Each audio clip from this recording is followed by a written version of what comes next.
9வது தீர்மானத்தை வாசிப்பதற்கு பாட்டாளி மக்கள் கட்சியினுடைய மாணவர் சங்க கலை அறிவியல் பிரிவு துணை செயலாளர் சகோதரர் நிதிஷ்குமார் அவர்களை மேடைக்கு அழைக்கின்றோம்.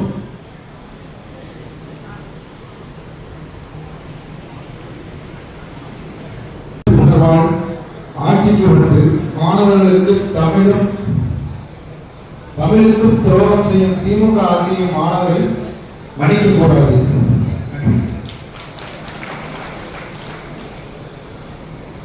பத்தாவது தீர்மானத்தை வாசிப்பதற்கு பாட்டாளி மாணவர் சங்கத்தின் தாரை மணியங்கண்டனை அழைக்கின்றோம். அண்ணன் அன்புமணி அவர்களை வணங்கி 10வது தீர்மானம் தமிழ்நாட்டில் தமிழ் வழி கல்வி தமிழ் கட்டாய பாடம் ஆகியவற்றை செயல்படுத்தாத திமுக அரசை கண்டனம்.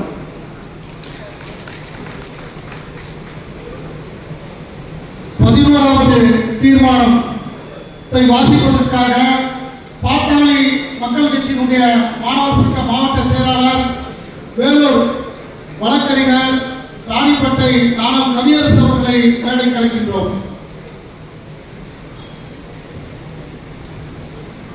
எங்கள் நிரந்தர தலைவர் அண்ணன் அவர்களை வணங்கி 11வது தீர்மானம் மது கஞ்சா உள்ளிட்ட போதைப் பொருட்கள் இல்லாத தமிழகம் அமைக்க திமுக ஆட்சியை வீட்டுக்கு அனுப்ப தமிழ்நாட்டு மக்கள் முன்வர வேண்டும் என்று இந்த பொதுக்குழு ஏகமனதாக தீர்மானம் நிறைவேற்றுகிறது. நன்றி வணக்கம்.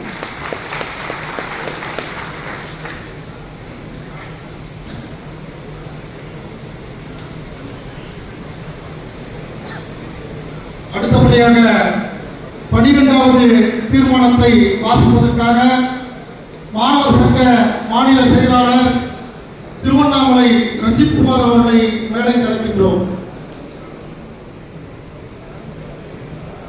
இந்தியாவின் மருத்துவத்துறையின் சாதனை நாயகர் மருத்துவர் சின்னையா உள்ளிட்ட அனைவருக்கும் வணக்கம். தீர்மானம் 12 தமிழ்நாட்டில் சாதிவாரி மக்கள் கணக்கெடுப்பை நடத்த தவறியதற்காக தமிழ்நாடு மக்களிடம் திமுக அரசை மன்னிப்பு கேட்க வேண்டும்.